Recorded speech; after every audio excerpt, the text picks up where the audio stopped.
Jal jungle Zameen అమారా అనే నినాదంతో, మావ నాటే మావరాజు అనే నినాదంతో పోరాడి ప్రాణాలు అర్పించిన కొమరం భీము బిడ్డలం. కొమరం భీము పుట్టిన గడ్డ మాది, అందుకే మేము కూడా పోరాట గదులు అని చెప్పి ఆ భూమి వదిలిపెట్టి పారారైపోతాను.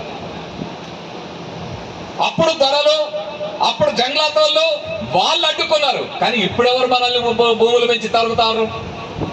మూఢనమ్మకాలు తరుముతా ఉన్నాయి. మన ఊర్లో మనం ఉండకుండా, మన గుడిసెలో మనం బతకకుండా మనల్ని కడిచి తరిమి పడేస్తా ఉన్నాయి. మరి ఇట్లాంటి మూఢనమ్మకాలు ఉన్న పరిస్థితుల్లో ఆదివాసీల బతుకులు ఎలా బాగుపడతాయి?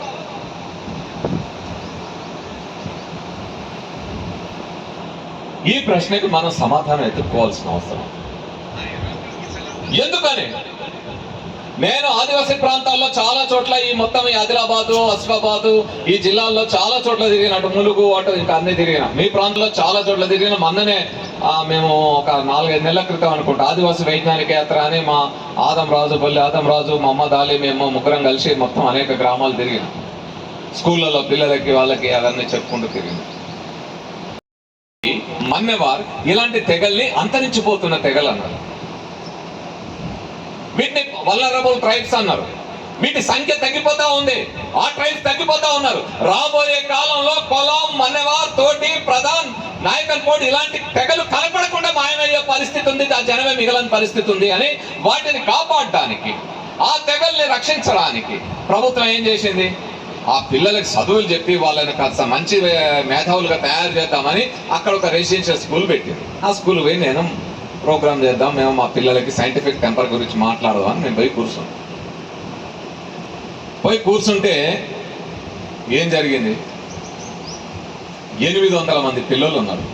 ఎంత పెద్దగా, ఎంత ఉంది, బాగా జరుగుతుంది కదా అనుకుంటే ఆ సార్ చెప్పిండు కదా సార్, ప్రిన్సిపల్ సార్ కూర్చోబెట్టి నాతో మాట్లాడు. రమేష్ సార్, ఏం చెప్పాను సార్, 800 మంది పిల్లలు ఉన్నారు. ఎప్పుడు చూసినా మా స్కూల్లో సగం మంది అటెండెన్స్ ఉండదు. బయటకు పోతే ఏ జ్వరం వచ్చినా ఏది వచ్చినా 10 రోజులు 15 రోజులు పోతారు. ఆ మంత్రగాడి దగ్గర వాళ్ళు, వీడి దగ్గర తయారీలు కట్టాలి, ఆడి దగ్గర అది చేయాలి, వీడి దగ్గర ఈ పూజ చేయాలి, అది చేయాలి, ఇది చేయాలి, బడే కొట్టి డుమ్మాలు. పోనీ వచ్చిన తర్వాత వచ్చిన ప్రశ్నకి సమాధానం ఏదైతే వస్తుందో అదన్న ఎగ్జామ్లో రాస్తారా అంటే అది కూడా రాయడంట. నేను అడిగిన, ఎందుకు రాయరు బాబు అని. వాళ్ళు చెప్పిన సమాధానం ఏం తెలుసా?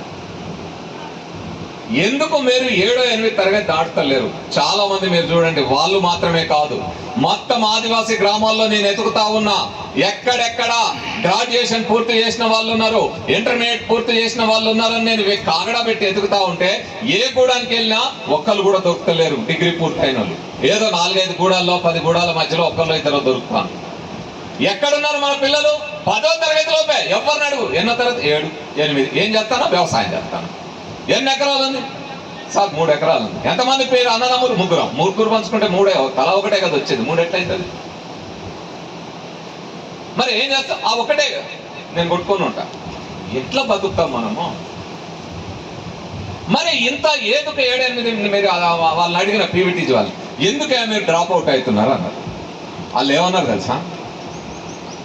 సార్, ఎక్కువ చదివితే, బాగా చదివితే, మంచిగా బతికితే మా పక్కన గూడెంలో ఉండే వాళ్ళు కన్నుగుట్టి మా మీద మంత్రాలు వేసి చంపుతారు సార్, అందుకే చదవద్దు. బాగా చదివితే ఏం చేస్తారట? మంత్రాలు వేసి చంపుతారు. ఇదేందయ్యా అనగానే నాకు ఎప్పుడు బాగా గుర్తు, ఈ ఉట్నూరు వస్తూ ఉంటా. మా మధ్య కూడా నేను ఇటు ఆ ప్రాంతాలకు మేము టూర్ పోయేటప్పుడు అక్కడికి వచ్చి ఆ ఉట్నూరు చౌరస్తాలుండి సుగుణక్క గారికి ఫోన్ చేసిన ఎన్నికల ముందే. ఆమె అన్న వస్తున్నా అనుకుంటా పరిగెత్తుకు వచ్చింది. ఇద్దరం కలిసి మాట్లాడాను. అక్కడ నాకు విగ్రహం కనపడుతుంది. వచ్చినప్పుడల్లా ఇక ఏడ్చుకుంటే కూర్చోవాలి అనిపిస్తుంది. ఏమిటా విగ్రహం? ఉట్నూరు చౌరస్తాలో, మన జైనూరు పోయి ఆ రోడ్లో ఉండే చౌరస్తాలో ఎవరి విగ్రహం ఉంటుంది? ఊస్ Tukaram. He was the one and only IAS officer from Gond community. మన గోండ్స్ నుంచి ఉన్న ఏకైక IAS ఆఫీసర్ తుకారాం గారు. ఆయన అక్కడ విగ్రహం ఉంది. మనందరం గర్వపడతాం. కానీ మనందరం బాధపడే ఒక అంశం ఉంది తెలుసా? ఏమిటా అంశం? తుకారాం గారికి కిడ్నీస్ సంబంధించిన శరీరంలో కొంత ఒక వ్యాధి, తీవ్రమైన వ్యాధి వచ్చింది. ఈ వ్యాధి వచ్చిన తుకారాం గారు నిమ్స్ హాస్పిటల్లో ట్రీట్మెంట్ తీసుకుంటా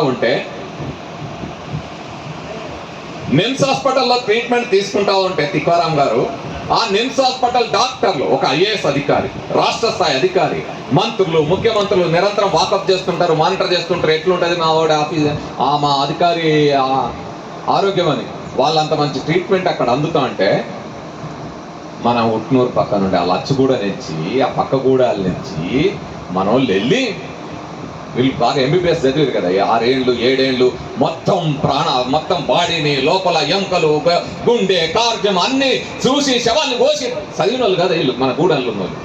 పోయి ఎవడరా చెప్పింది మంత్రాలతో వేసిన రోగానికి డాక్టర్ మందుతో తగ్గుతాదిరా? పొయ్యి మనం ఆ మంత్రగాడి దగ్గరికి పోతే అదేందో నాటుకోడో, సోద పెట్టడమో, బాణమతో శాతకోవడం, మంత్రం ఏదో అంటారు కదా, చాలా పేర్లు ఉన్నాయి.